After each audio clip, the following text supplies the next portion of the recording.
Subscribe ಮಾಡಿ, like ಮಾಡಿ, support ಮಾಡಿ. ಬಾಯ್. ಲೈಕ್ ಮಾಡಿ, ಸಬ್ಸ್ಕ್ರೈಬ್ ಮಾಡಿ, ಸಪೋರ್ಟ್ ಮಾಡಿ. ಹಾಯ್, ಹಲೋ, ಎಲ್ರಿಗೂ ನಮಸ್ಕಾರ. Welcome to Siri Cheri channel. ನಾನು ಇವತ್ತು ನಾಳೆ ಅಂದರೆ ಜುಲೈ 3ನೇ ತಾರೀಕು 2026 ಶುಕ್ರವಾರದಿಂದ ಬರುವ ಸಂಕಷ್ಟ ಚೌತಿಯ ಬಗ್ಗೆ, ಪೂಜಾ ವಿಧಾನದ ಬಗ್ಗೆ ತಿಳಿಸಿಕೊಡ್ತಾ ಇದ್ದೀನಿ. ಯಾರಿಗಾದರೂ ಇಷ್ಟ ಆದಲ್ಲಿ ಲೈಕ್ ಮಾಡಿ, ಸಬ್ಸ್ಕ್ರೈಬ್ ಮಾಡ್ಕೊಳ್ಳಿ, ಸಪೋರ್ಟ್ ಮಾಡಿ ಫ್ರೆಂಡ್ಸ್. ಮೊದಲನೇದಾಗಿ ಜುಲೈ 3, 2026 ಶುಕ್ರವಾರದಂದು ಬರುವ ಚೌತಿಯು ಅತ್ಯಂತ ಪವಿತ್ರವಾದ ಕೃಷ್ಣ ಪಿಂಗಲ ಸಂಕಷ್ಟ ಚತುರ್ಥಿ ಆಗಿದೆ. ಇದು ಜ್ಯೇಷ್ಠ ಮಾಸದ ಕೃಷ್ಣ ಪಕ್ಷದಲ್ಲಿ ಬರುತ್ತದೆ.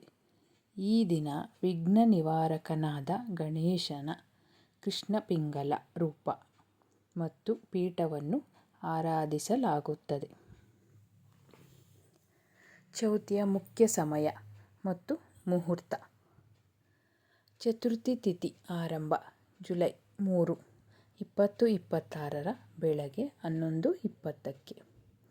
ಚತುರ್ಥ ತಿಥಿ ಮುಕ್ತಾಯ ಜುಲೈ 4, 2026 ಮಧ್ಯಾಹ್ನ 12:40. ಚಂದ್ರೋದಯದ ಸಮಯ ಕರ್ನಾಟಕದಲ್ಲಿ ಜುಲೈ 3ರ ರಾತ್ರಿ 9:50 ಅದರಿಂದ 9:54 ಒಳಗೆ. ನಿಮ್ಮ ಊರಿನ ಚಂದ್ರೋದಯದ ನಂತರವೇ ಉಪವಾಸ ಮುಗಿಸಬೇಕು. ವಿಶೇಷ ಯೋಗ. ಈ ದಿನ ಸರ್ವಾರ್ಥ ಸಿದ್ಧಿ ಯೋಗ ಇರುವುದರಿಂದ ಮಧ್ಯಾಹ್ನದ ಪೂಜೆ ಬಹಳ ಫಲಪ್ರದ. ಮಹತ್ವ ಮತ್ತು ಹಿನ್ನೆಲೆ. ಸಂಕಷ್ಟ ನಿವಾರಣೆ. ಸಂಕಷ್ಟ ಎಂದರೆ ಕಷ್ಟಗಳನ್ನು ದೂರ ಮಾಡುವುದು. ಜೀವನದ ದೊಡ್ಡ ಅಡೆತಡೆಗಳು, ಸಾಲದ ಬಾಧೆ ಮತ್ತು ಆರ್ಥಿಕ ಸಮಸ್ಯೆಗಳನ್ನು ನಿವಾರಿಸಲು ಈ ವ್ರತ ಅತ್ಯುತ್ತಮ.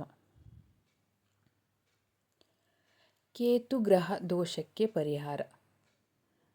ಜಾತಕದಲ್ಲಿ ಕೇತು ದೋಷ ಅಥವಾ ರಾಹು-ಕೇತು ತೊಂದರೆ ಇರುವವರು ಈ ದಿನ ಗಣೇಶನನ್ನು ಪೂಜಿಸುವುದರಿಂದ ದೋಷಮುಕ್ತಿ ಸಿಗುತ್ತದೆ.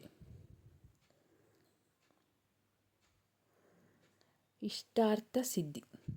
ಶ್ರೀಕೃಷ್ಣ ಪಿಂಗಲ ಚತುರ್ಥಿ ವ್ರತವನ್ನು ಶ್ರದ್ಧೆಯಿಂದ ಆಚರಿಸುವುದರಿಂದ ಕಳೆದು ಹೋದ ಐಶ್ವರ್ಯ ಮರಳಿ ಸಿಗುತ್ತದೆ ಎಂಬ ನಂಬಿಕೆ ಇದೆ.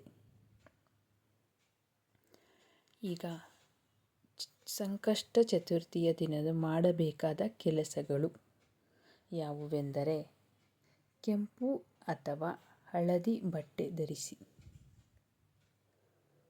ಬೆಳಗ್ಗೆ ಬೇಗ ಎದ್ದು ಸ್ನಾನ ಮುಗಿಸಿ ಶುಭ್ರವಾದ ಕೆಂಪು ಅಥವಾ ಹಳದಿ ಬಣ್ಣದ ಬಟ್ಟೆ ಧರಿಸಿ ಪೂಜೆ ಮಾಡಬೇಕು. ಗರಿಕೆ, ಹುಲ್ಲು ಅರ್ಪಿಸಿ. ಗಣೇಶನಿಗೆ ಅತ್ಯಂತ ಪ್ರಿಯವಾದ 21 ಗರಿಕೆ ಹುಲ್ಲು ಮತ್ತು ಕೆಂಪು ಹೂವುಗಳನ್ನು ಸಮರ್ಪಿಸಿ. ಮೋದಕ ನೈವೇದ್ಯ. ಗಣೇಶನಿಗೆ ಇಷ್ಟವಾದದ್ದು ಮೋದಕ ಮತ್ತು ಕಡುಬು ಅಥವಾ ಲಡ್ಡುಗಳನ್ನು ದೇವರಿಗೆ ನೈವೇದ್ಯವಾಗಿ ಇಡಿ. ಮಂತ್ರ ಪಠಣೆ. ಓಂ ಗಂ ಗಣಪತಯೇ ನಮಃ ಈ ಮಂತ್ರವನ್ನು ಕನಿಷ್ಠ 108 ಬಾರಿ ಜಪಿಸಿ. ಚಂದ್ರನಿಗೆ ಅರ್ಘ್ಯ. ರಾತ್ರಿ ಚಂದ್ರೋದಯವಾದಾಗ ಒಂದು ತಾಮ್ರದ ಬಟ್ಟಲಿನಲ್ಲಿ ನೀರು, ಹಾಲು, ಶ್ರೀಗಂಧ ಅಥವಾ ಅಕ್ಷತೆ ಹಾಕಿ ಚಂದ್ರನಿಗೆ ಅರ್ಘ್ಯ ಕೊಟ್ಟು ಪ್ರಾರ್ಥಿಸಿ ನಂತರ ಉಪವಾಸ ಬಿಡಿ.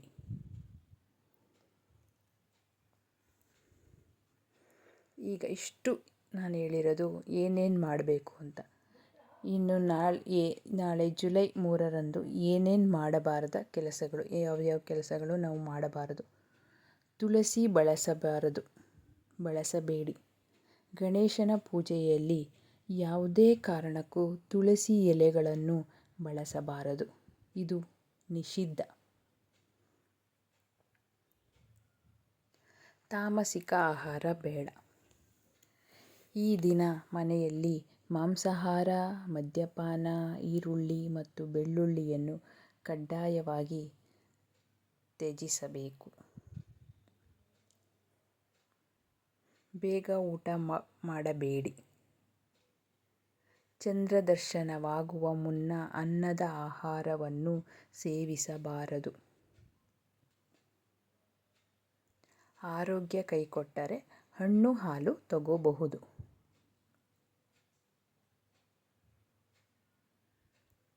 ಕೋಪ ಮತ್ತು ನಿಂದನೆ. ಪೂಜೆಯ ದಿನ ಯಾರ ಮೇಲೂ ಕೋಪ ಮಾಡಿಕೊಳ್ಳಬೇಡಿ. ಸುಳ್ಳು ಹೇಳಬೇಡಿ ಮತ್ತು ಮನೆಯಲ್ಲಿ ಜಗಳ ಆಡಬೇಡಿ.